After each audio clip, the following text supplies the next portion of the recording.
सारे इस मुआशरे दे विच दोस्तों 99.9% लोग यानी 99.99 नाकाम लोग, गरीब लोग हमेशा अपने कीते दा जिम्मेदार कैंबैग समझते हैं।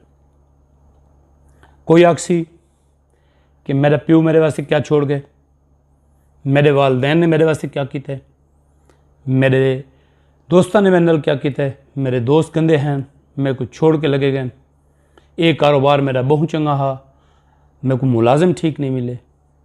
दोस्तों ये लड़ाई मेरी वजह तो नहीं थी, ये तुम्हारी वजह तो थी है, ये उनकी वजह तो थी है, ये फलाने की वजह तो थी है।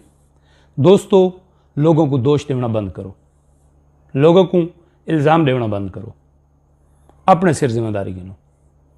अगर कारोबार नाकाम थे तो पता करो कि केड़ी वजह तो नाकाम थे, कहीं को इल्ज़ाम